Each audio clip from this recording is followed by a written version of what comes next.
Namaste to all of you. It's Ma Prem Asima here. I'm Tantra therapist and practitioner and I'm sexual awakening guide too. आज का विषय है सभी वासनाएं sex से पैदा होती है। तो एक छोटी सी स्टोरी मैं आप लोगों को सुनाऊंगी मकोड़े के बारे में। All lust arises from sex.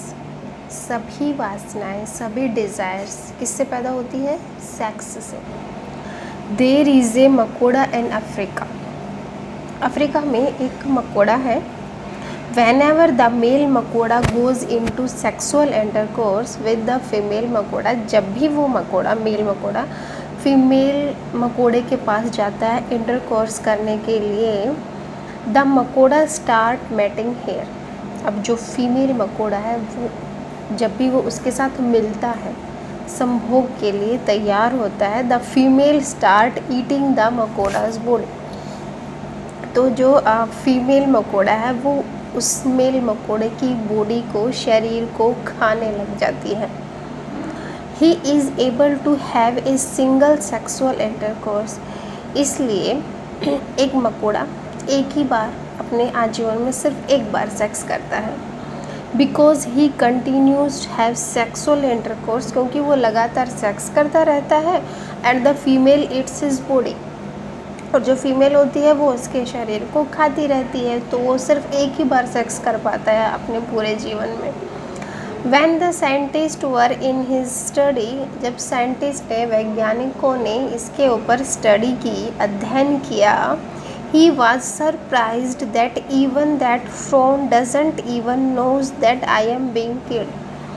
तो जो साइंटिस्ट थे वो सरप्राइज हुए, आश्चर्यचकित हुए कि मकोड़े को भी नहीं पता कि उसको खाया जा रहा है इंटरकोर्स के दौरान, सेक्स के दौरान, कि मैं मर रहा हूँ, आई एम किल्ड, मुझे मारा जा रहा है, ईटन, मुझे खाया जा रहा है, एंड डिस्ट्रॉय, और मुझे बर्बाद किया जा रहा है, मुझे ख़त्म किया जा रहा है। वो इतना ज़्यादा संभोग में रत होता है कि उसको ये भी होश नहीं रहता कि उसको ख़त्म किया जा रहा है, उसको कोई खा रहा है उसकी बॉडी को। इतना ज़्यादा वो वासना ग्रसित होता है। मकोड़ा falls dead after sexual intercourse, और जब सेक्सुअल इंटरकोर्स पूरा होता है तो मकोड़ा गिर जाता है, मतलब मर जाता है। The female eats his corpse, और जो फीमेल होती है वो उसके पूरे शरीर को खाती रहती है जितना बचता है। Only one is able to have sexual intercourse, वो पूरे जीवन में सिर्फ एक बार सेक्स कर पाता है। अदर मकोड़ा कीप वॉचिंग दिस, और जो दूसरे मकोड़े होते हैं वो इस सारी चीज़ को देखते रहते हैं। But when their sexual instinct is awakened, लेकिन जब उन अदर मकोड़ों के भीतर सेक्सुअलिटी अराइज होती है, पैदा होती है, they forgot that they are coming to death, वो भूल जाते हैं कि हमारा भी यही हाल होने वाला है, हम भी मरने वाले हैं। So the physicist after studying that फ्रॉन found out that there is a deep poison in body. तो साइंटिस्टों ने अध्ययन के द्वारा ये पता लगाया कि जब भी मकोड़ों के भीतर वासना पैदा होती है तो उनके भीतर एक जहर सा फैल जाता है पूरी बॉडी में, पॉइजनिस्ट हो जाते हैं, वो जहरीले हो जाते हैं। व्हेन सेक्स कैचेज हर, जब उनको सेक्स पकड़ता है, she is not even aware that, वो इस चीज़ के प्रति अवेयर भी नहीं होते, होश भी उन्हें नहीं रहता कि आई एम बीइंग बिटन, मैं मारा जा रहा हूँ, किल्ड, मुझे कोई मार रहा है, मुझे कोई खा रहा है। कहने का अर्थ ये कि जब भी उनके भीतर सेक्सुअलिटी पैदा होती है मकोड़ों के भीतर, तो उनके भीतर एक अजीब सा जहर फैलना शुरू हो जाता है, और वो जहर इतना ज़्यादा फैल जाता है कि उस टाइम उनको होश ही नहीं रहता कि उनके साथ क्या हो रहा है। इट इज़ आल्सो फॉरगॉटन, वो भूल जाते हैं अपने आप को भी। तो ये अपने आप में एक अमेजिंग चीज़, अद्भुत चीज़ है। But if we understand ourself, but वो तो मकोड़े हैं, अगर हम खुद को भी समझें, it will not be surprise, तो ये सरप्राइजिंग नहीं होगा। ही इज़ ए वर्म, वो एक कीड़ा है। व्हाट डज इट मैटर, इससे क्या फ़र्क पड़ता है? इट डजेंट मैटर, इससे कोई फ़र्क नहीं पड़ता। The same situation is with human, यही सेम सिचुएशन ह्यूमन के साथ भी होती है, इंसानों के साथ भी होती है। ही नोज रिकॉग्नाइजिंग वेल, वो सब कुछ जानते हैं कि हमारे साथ क्या हो रहा है। देन लस्ट कैचेज, पर जब उन्हें लस्ट पकड़ता है, वासना पकड़ती है, देन लस्ट कैचेज, दोबारा जब से उन्हें वासना पकड़ती है, आफ्टर लस्ट, वासना के बाद, one also feels that it is meaningless, हर एक को महसूस होता है कि ये मीनिंगलेस था, इसका कोई अर्थ नहीं था। हैज़ नो मीनिंग, कोई अर्थ नहीं रखता इसका। But that sense of vanity is not going to benefit, but इस विचार का फ़ायदा क्या है। सबको पता है कि जब वासना उठती है तो वो मीनिंगलेस होती है, उसका कोई अर्थ नहीं होता, लेकिन इन बातों से मतलब क्या है। Because until the unconsciousness is broken, क्योंकि जब तक हम अपनी बेहोशी को, अपनी मूर्छा को नहीं तोड़ेंगे, इट विल कम अगेन, ये बार बार आता ही रहेगा।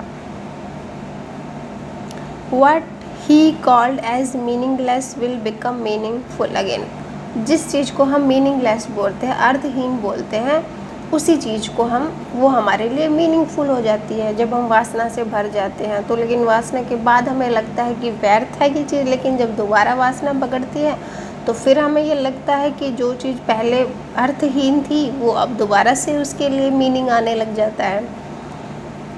Therefore the sage doesn't say to suppress it, इसलिए हमारे जो सन्यासी होते हैं, संत होते हैं, वो कहते हैं कि हमें वासना को सप्रेस नहीं करना चाहिए, दबाना नहीं चाहिए।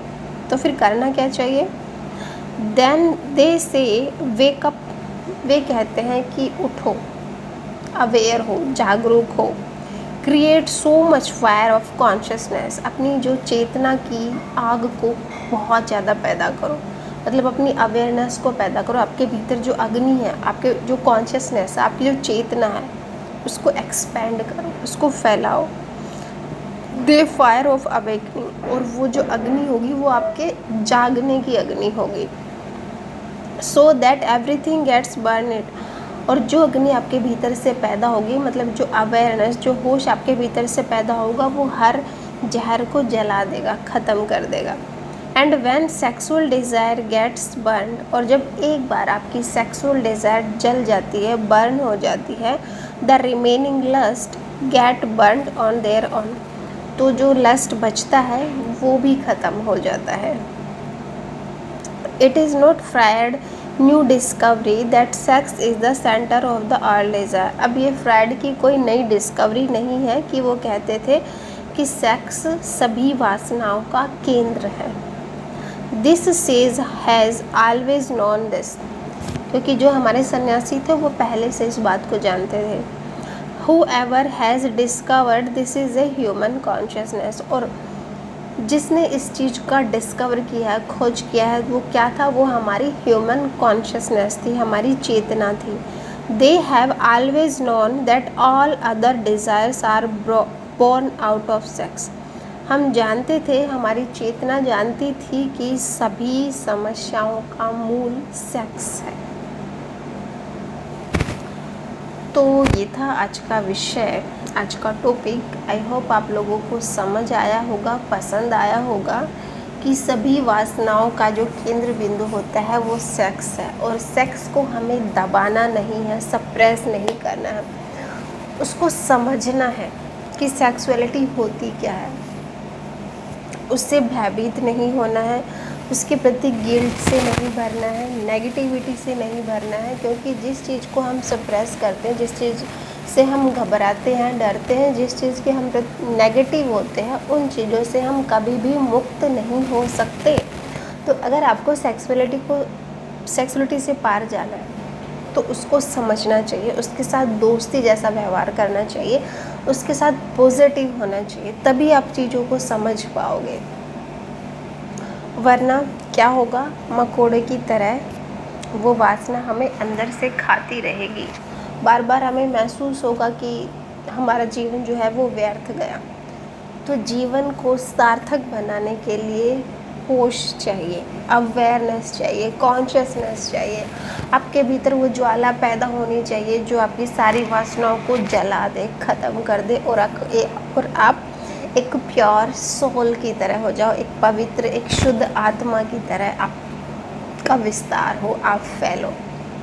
सो thank you so much for listening me. मिलते हैं नेक्स्ट वीडियो में।